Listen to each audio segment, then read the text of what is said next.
enlevez cela d'ici. Ne faites pas de la maison de mon père une maison de trafic. L'amour de ta maison fera mon tourment. Détruisez ce temple, et en 3 jours je le relèverai.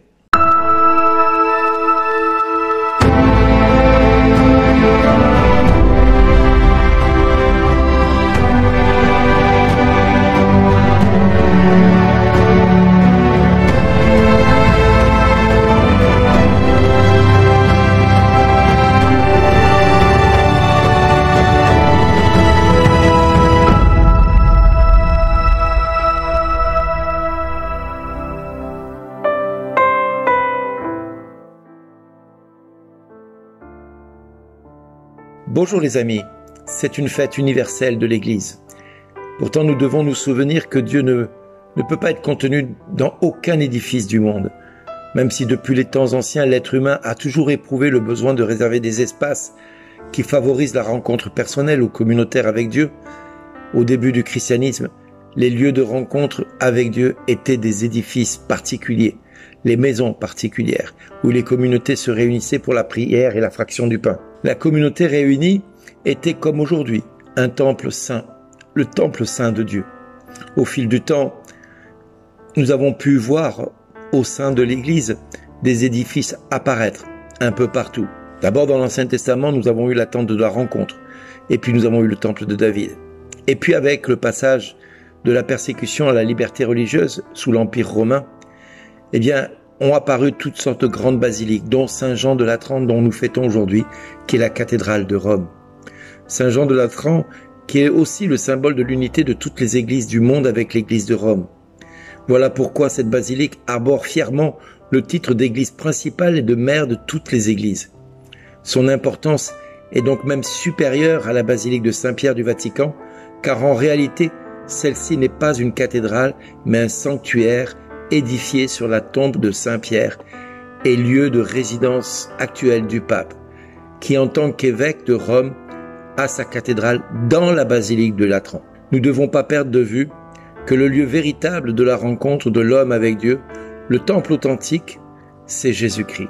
Aussi, lui, a-t-il pleine autorité pour purifier la maison de son Père et de prononcer des paroles très dures. Enlevez cela d'ici. Ne faites pas de la maison de mon Père une maison de trafic. L'amour de ta maison fera mon tourment. Détruisez ce temple et en 3 jours je le relèverai. Oui les amis, Dieu peut en 3 jours rebâtir ce que nous avons, nous, bâti pendant des années et qui n'a pour seul résultat qu'un temple dédié à des idoles bien propres à chacun de nous. Grâce au don de la vie, pour nous, Jésus-Christ a fait de nous des croyants, mais il a fait aussi de nous un temple du Dieu vivant. Nous sommes devenus par notre baptême le temple du Saint-Esprit. Alors, si nous sommes le temple du Saint-Esprit, le message chrétien nous rappelle que toute personne est donc sacrée, que la vie en nous est sacrée, que l'être que nous sommes est sacré et que nous ne pouvons pas le profaner de quelque manière que ce soit en l'utilisant comme un moyen pour justifier tous les temples de profanation que nous avons bâtis, érigés, qui sont dédiés à nos idoles qui ont régi tout notre quotidien, qui ont régi toute notre vie et qui ont fait que nous sommes soumis à la loi et à la chair. Oui, tout cela est réellement quelque chose qui nous empêche d'exister comme enfants de lumière. Si saint Paul dans Galates au chapitre 5 verset 19 et suivant nous rappelle que nous sommes conduits par la loi et soumis à la chair, eh bien voilà ce que la chair provoque en nous. Alors si toi mon ami tu es concerné par un de ces mots, par un de ces qualificatifs, dis-toi que c'est le résultat de tous les temples que tu as bâtis dans ta vie. Tous ces temples qui t'ont permis, semble-t-il, d'exister jusqu'à maintenant, mais que Dieu te demande de détruire aujourd'hui. L'inconduite, l'impureté, la débauche, l'idolâtrie, la sorcellerie, la haine, les rivalités, la jalousie, les emportements, les colères, les intrigues, la division, le sectarisme, les envies, les beuveries, les orgies et autres choses du même genre, telles que la grossièreté, les jugements, la médisance, les addictions, sous toutes ses formes. Paul nous dit « Je vous préviens, comme je l'ai déjà fait, ceux qui commettent de telles actions ne recevront pas en héritage le royaume de Dieu. Mais voilà que Dieu aujourd'hui t'invite à dire à Dieu, Seigneur, détruis en moi tout ce que j'ai bâti depuis 46 ans, comme le temple de Jérusalem. On a mis 46 ans pour bâtir ce temple. Et toi, tu dis en 3 jours, tu vas le relever? Oui, parce qu'à Dieu, rien n'est impossible. Si tu crois, tu verras la gloire de Dieu. Et si tu crois, et si tu dis à Dieu de détruire en toi ce temple où tous ces péchés que je viens de citer font ton quotidien ou ta vie, le mensonge, si tu acceptes de le détruire dans ta vie, et si tu acceptes la vérité dans ta vie, que tu as besoin de Christ aujourd'hui, et que tu as besoin que cette étincelle de vie prenne le contrôle de ta vie, pour que tu sois vraiment pleinement le temple du Saint-Esprit, alors voici les fruits que l'Esprit de Dieu fera de toi. Tu seras amour, joie, paix, patience, bonté, bienveillance, fidélité, douceur et maîtrise de soi. En ces domaines, la loi n'intervient pas.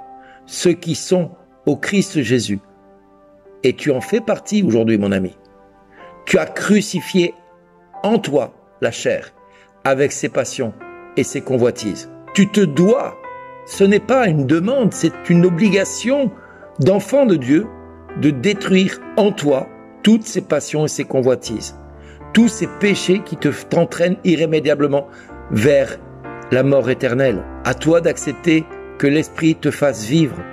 Marche sous la conduite de l'Esprit. Ne cherche pas la vaine gloire. Entre avec tous les enfants de Dieu, auprès de Dieu, et n'aie aucune provocation. Ne provoque pas Dieu, mais cherche sa face, et n'aie aucune envie, ni envers les uns, ni envers les autres.